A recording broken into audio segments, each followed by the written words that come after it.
A parking ticket, and then a coffee date? Who does that? I've asked myself that question a dozen times since it happened. And I still don't have an answer that makes me feel any better. I'm Mia. I'm 34. And I think I fell for a stranger because I was starving for something. I just didn't realize how hungry I was until she handed me that piece of paper with authority in her eyes and a name stitched into her chest, Officer Rowan Vale. But this isn't about Rowan, not really. This is about me, about us. Me and Daniel. We've been together almost 10 years. Long enough to know each other's grocery preferences and exactly how many seconds to wait before finishing a story the other starts to forget. Long enough that his hand reaching for mine on the couch used to make me feel warm. Safe.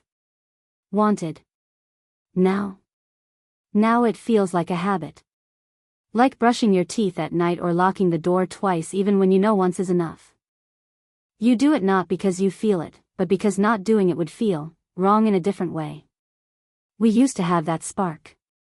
Everyone says that, I know, but I mean it. He'd kiss me like he needed to. Like the space between my neck and shoulder was sacred. And I used to crave that version of him, of us. We'd laugh in the middle of sex. It wasn't always perfect, but it was alive. Lately, though, it's like the life drained out of it. Out of us. The last time he kissed me, really kissed me, was on our anniversary 3 months ago. And even then, I remember thinking, he's doing this because he should. Not because he wants to. We were standing outside the restaurant. It had started to drizzle, just a soft mist, and I made a joke about how it felt like New York in an indie film. He laughed, but it was delayed. Like he was elsewhere. Then he leaned in and kissed me, but it felt flat. Polite. His lips pressed, then pulled back like they were clocking out. I smiled through it. I always smile through it. That night in bed, I curled up against him and placed his hand low on my waist, under my shirt.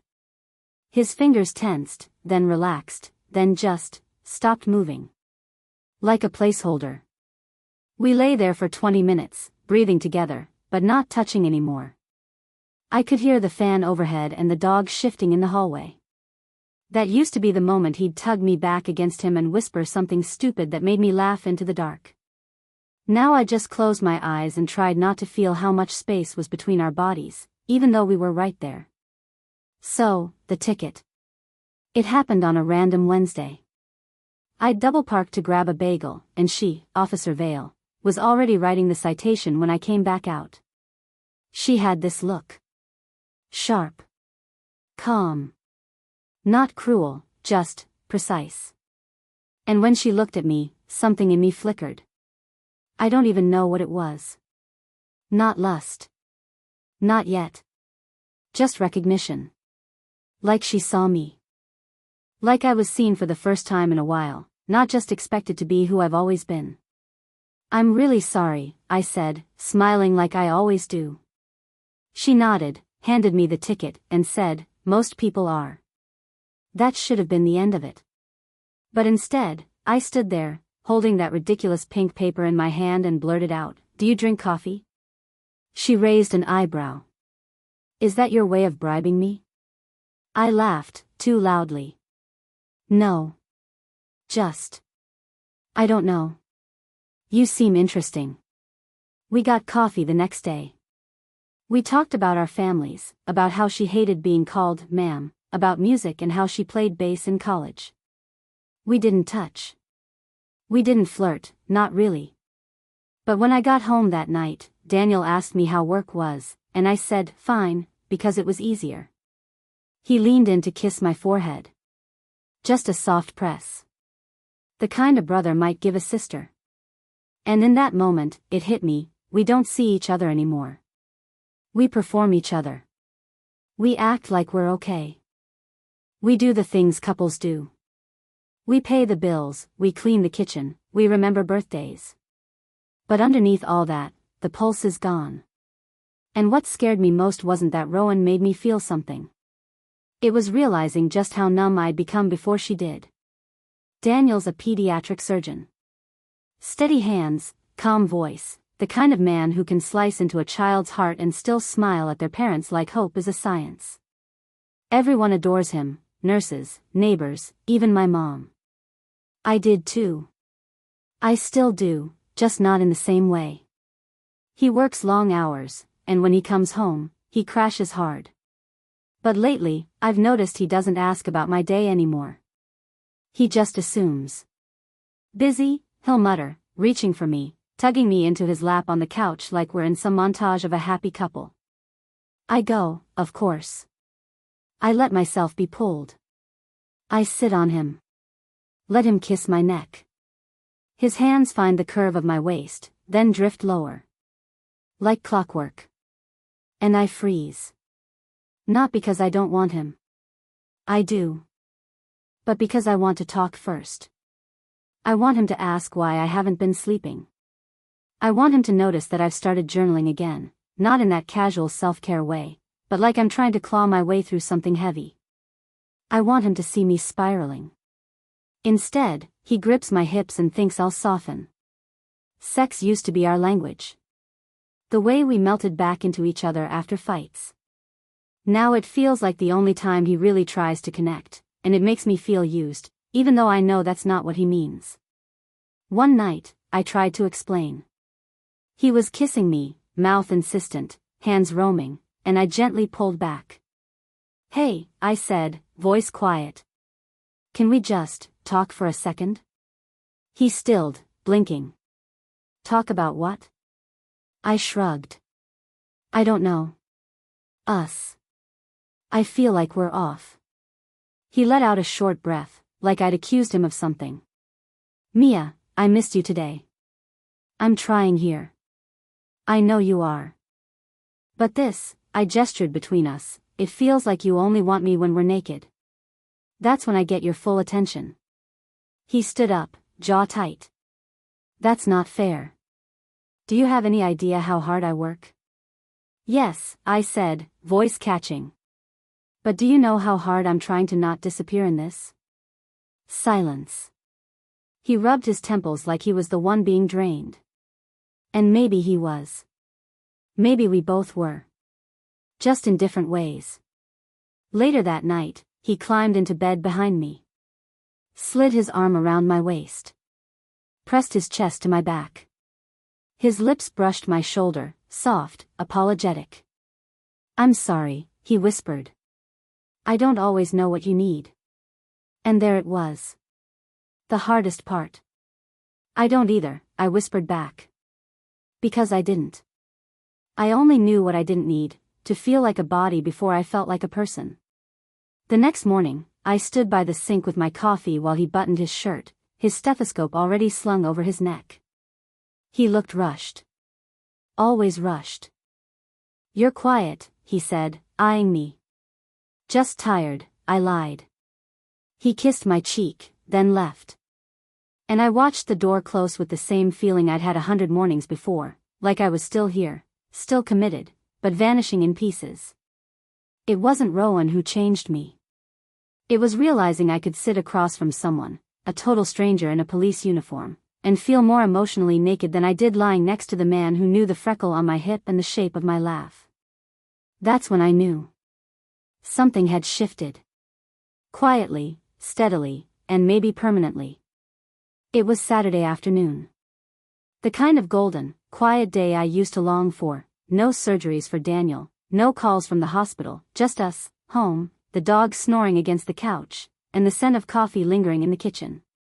I was chopping vegetables for dinner, sleeves pushed up, music playing low. Something acoustic. Something that used to make me sway without realizing it. Daniel came up behind me, slid his arms around my waist, and nuzzled the back of my neck. God, you smell good, he murmured, voice deep and sleepy. I stiffened. Not intentionally. My body just responded. Not with desire, but hesitation. My shoulders locked, and I felt my stomach tighten. He didn't seem to notice. His hands moved lower, resting just at the edge of my hips, then dipped slightly. A playful squeeze. I gave a half laugh, too loud and too sharp. Hey, careful. Knife in hand. He chuckled, didn't move. I'm careful, he said, voice warm. You just distract me. And then his lips brushed behind my ear, soft and lingering.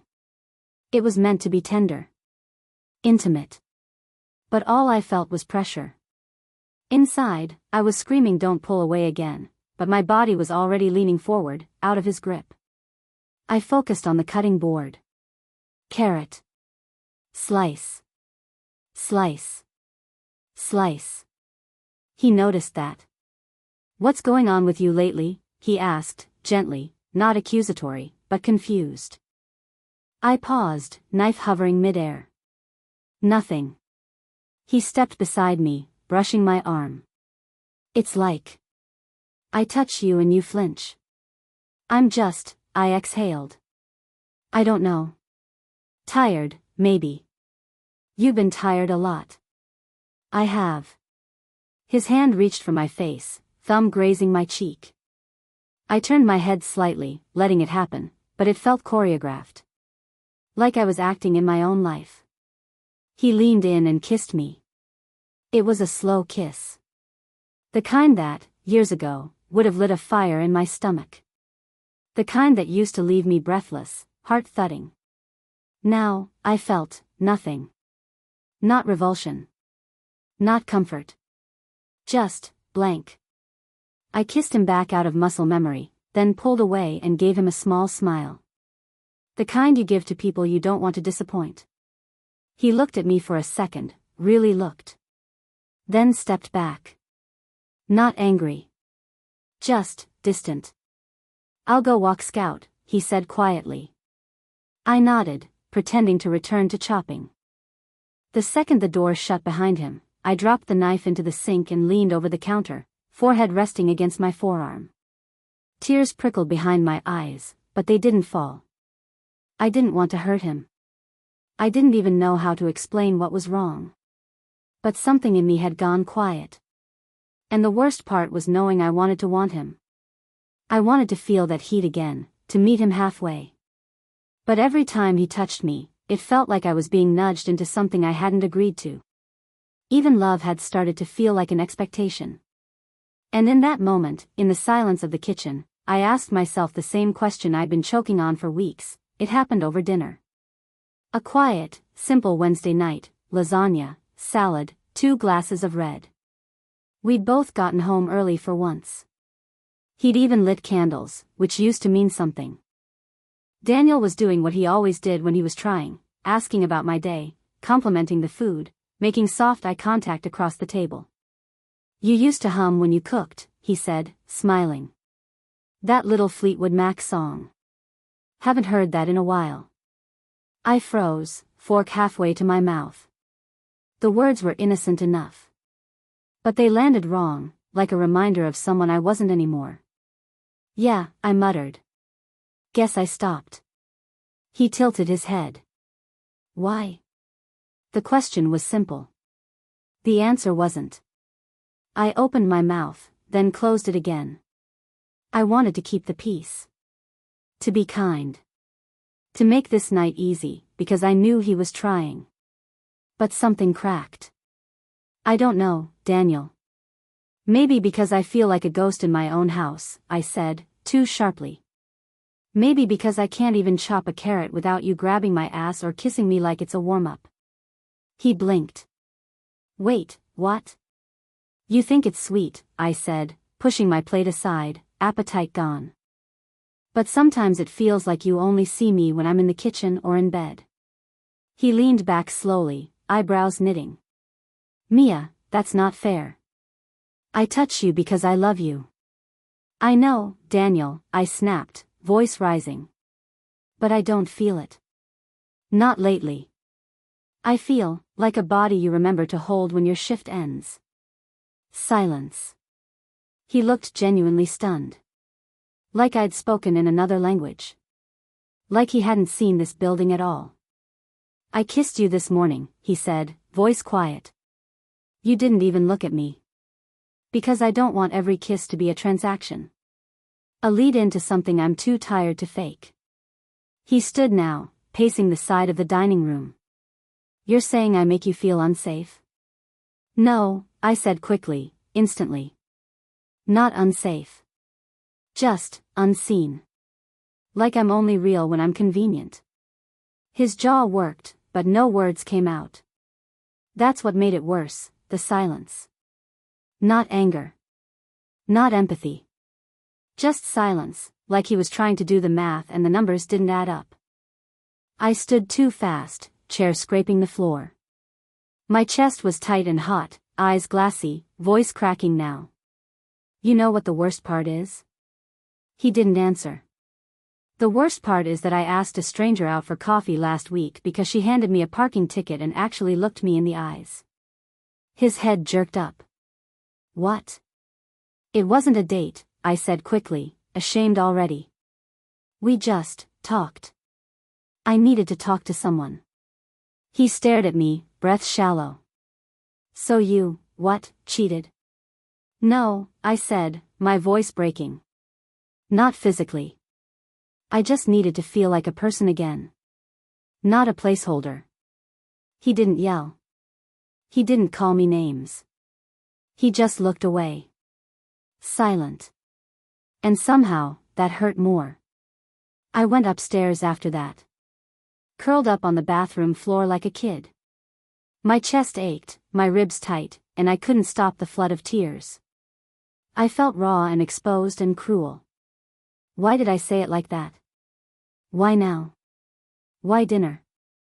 I didn't want to break him. I just needed him to know that something was broken. But all I felt in the aftermath was guilt. Deep and sharp. Not just for hurting him, but for how long I'd kept quiet while everything inside me crumbled. I buried my face in a towel, gripping it hard, shaking with quiet sobs.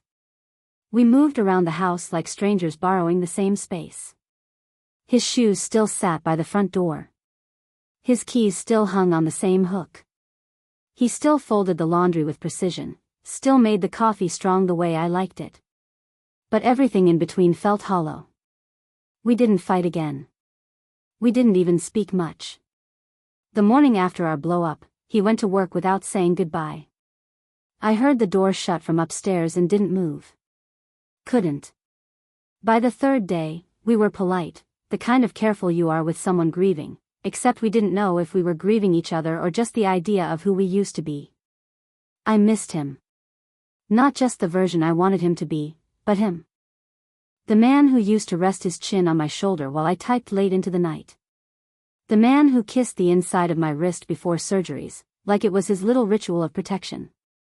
The man who once sat in traffic for 2 hours to bring me soup when I had the flu, even though I'd told him not to. I saw him sitting on the couch one night, reading. He wasn't really turning the pages, just staring at them. His posture looked different. Caved in. Smaller.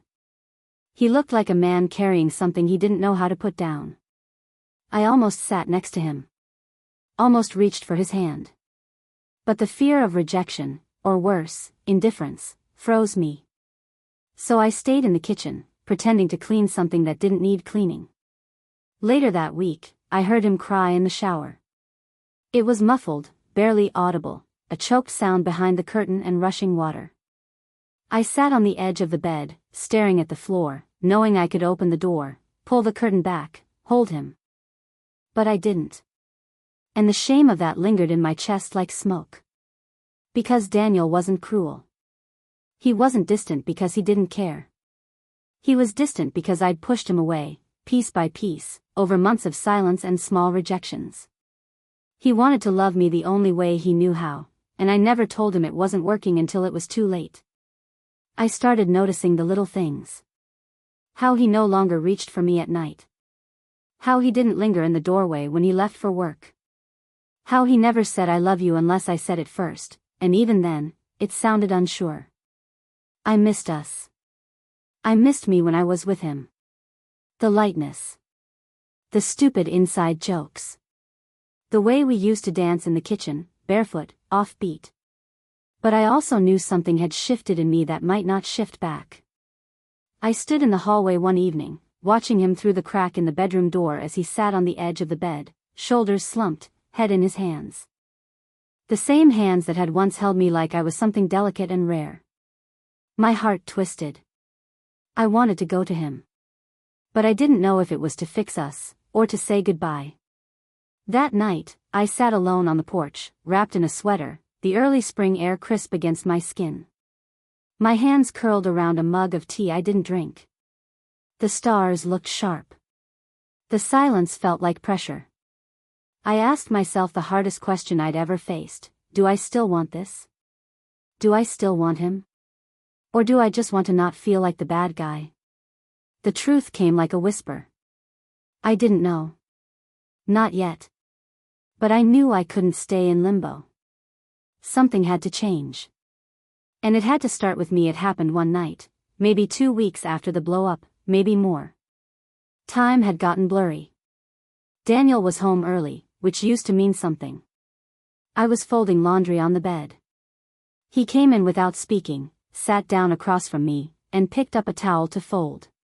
That's simple. We worked in silence for a few minutes, the hum of the ceiling fan the only sound between us. I caught myself glancing at him, at the fine lines near his eyes, the way he tucked the corners just right, like always. Finally, I said it. Do you hate me? He looked up, startled. What? I need to know, I said softly, not meeting his eyes. Because I don't hate you. But I think I stopped showing you I didn't. He swallowed hard, towel still in his lap. No, I don't hate you. The silence that followed wasn't heavy, just fragile. I think I tried to love you the only way I knew how, he said. And I didn't realize you needed something different. I nodded. I didn't know how to ask. Another silence. Then he leaned back on his hands, exhaling. I keep wondering, he said, if this is just a bad stretch, or if we stopped choosing each other somewhere along the way. That line broke something in me. Because it was exactly right. We hadn't fought so much as faded. Our routines became habits, then obligations, then scripts. We stopped checking in. Stopped trying, not out of cruelty, but exhaustion. I still want to choose you, I whispered. But I don't know if I still know how. He looked at me with this quiet sadness I'll never forget. That's the thing, Mia. I'm not sure I know either. We didn't cry. We didn't scream. We just sat with it, the ache, the maybe, the almost. Eventually, he reached across the bed and held my hand. His thumb brushed the back of mine. No pressure. Just warmth. I hadn't realized how much I missed that. He stood and walked to the door, but then paused. You should get some sleep, he said. You look tired. I nodded, unsure if he meant it gently or just didn't know what else to say. That night, I came downstairs to get water and found him asleep on the couch. Curled on his side, still in his work clothes, blanket half tossed over him. I stood there for a long time, watching his chest rise and fall. I didn't wake him. But I walked over and pulled the blanket higher. Tucked it under his arm. Let my fingers linger in his hair just for a second. Then I kissed his forehead, a quiet, trembling kiss. It didn't mean everything was okay. It didn't mean we were whole again. But it meant we were still human to each other. And that, for the moment, was enough. You know, I used to think desire was the spark. The heat. The way he used to kiss me with both hands on my face like he couldn't get close enough. I thought when that faded, it meant we were fading too. But I was wrong. Desire isn't just heat. It's attention. It's someone asking how you really are and waiting for the answer. It's being seen, not for who you were, but for who you're becoming, even if that person is changing. Especially when she's changing. What I learned, painfully, honestly, is that love without curiosity goes stale. And sex without emotional safety? It feels like performance. It's not about not wanting someone. It's about not wanting to disappear in the wanting. I wish I had told him that sooner. Maybe we wouldn't have drifted so far. maybe we wouldn't have hurt so much trying to get back. But the truth is, we tried. We sat in the truth of it. We listened. We touched, even when it stung. And whether we made it or not, that matters. That trying mattered. I used to think walking away meant failure. Now I think staying silent is the bigger betrayal, to yourself, and to the person who loves a version of you that no longer exists. We forget, sometimes, that intimacy is not a given. It's built, rebuilt, and sometimes, released. I don't know what happens next. I don't know who I'll be without him, or if there's still a version of us left to find. But I do know this: you can love someone deeply and still lose parts of yourself in the process. The real work is noticing when that happens, and having the courage to come back to yourself. Even if it breaks something. Even if it breaks everything.